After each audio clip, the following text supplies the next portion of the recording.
En matière éco-responsable, on a un label en Afrique du Sud, qu'on a appelé Abeloussi Wool, Abeloussi qui veut dire berger en Xhosa, une des langues sud-africaines, où on évalue, on fait des audits à la ferme sur des aspects sociaux, environnementaux et bien-être des animaux. On a un standard avec une 60aine de critères, plus une partie sur la tonte.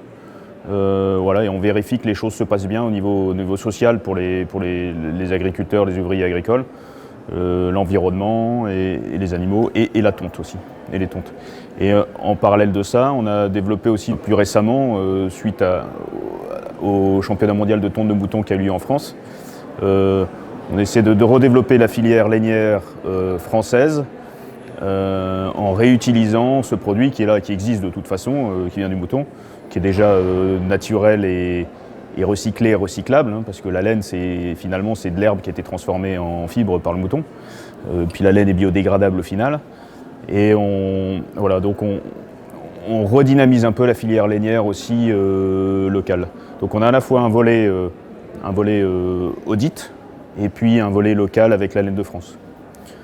En plus de ça, on est en travail en ce moment sur l'agriculture régénératrice. On travaille déjà avec des éleveurs en Afrique du Sud qui pratiquent l'agriculture régénératrice.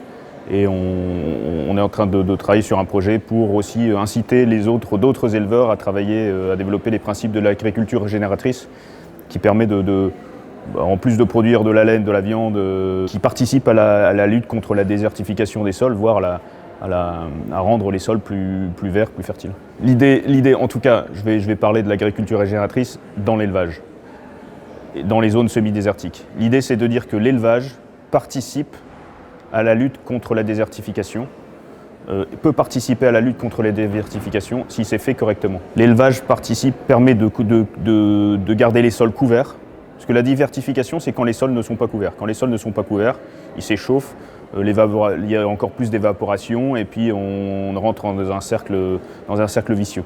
L'idée, c'est de couvrir les sols, de faire en sorte que les végétaux morts se dégradent grâce aux micro-organismes qu'il y a dans les excréments des animaux, et l'urine des animaux, de couvrir les sols, de piétiner les herbes mortes pour permettre à l'herbe de repousser en bénéficiant à la fois des apports nutritifs des excréments des animaux. Et tout en évitant le surpâturage. Mais le surpâturage, ce n'est pas une question de nombre d'animaux, c'est une question de fréquence et de durée à laquelle les plantes sont exposées à l'animal. Notre métier, c'est vraiment de faire le lien entre les éleveurs de moutons et les industriels et les marques. Tout ça dans le respect des hommes, des animaux et de l'environnement. Donc oui, voir ce qui se passe à la source fait partie de notre métier, tout comme ce qui se passe dans la chaîne de transformation. Ouais. Alors on n'est pas des experts en tout, mais on participe à l'amélioration continue de la filière. Il y a ce chantier de l'agriculture régénératrice qui demande pas mal de travail, de sensibilisation et d'incitation des éleveurs. Enfin déjà à nous de nous approprier un peu tous ces systèmes-là, parce que c'est pas forcément simple. Enfin, tel que je vais le raconter, c'est simple, mais après dans l'application, c'est quand même plus compliqué. Et donc voilà, il faut convaincre les parties prenantes. En France, on a la matière, mais la qualité n'est pas forcément exceptionnelle. Et donc là, il y a beaucoup de travail à faire pour sensibiliser toute la chaîne des éleveurs. Mais les éleveurs sont sensibilisés aussi avec un peu financièrement, mais à les sensibiliser à faire un produit de qualité qui permette à la filière de transformation voilà. Si la laine brute est de mauvaise qualité, parce qu'il y a trop de paille par exemple, on arrive à les enlever, mais jamais toutes. Et puis ça se voit dans le produit fini.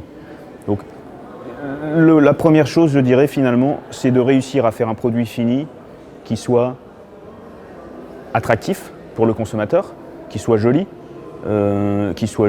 confortable, naturel.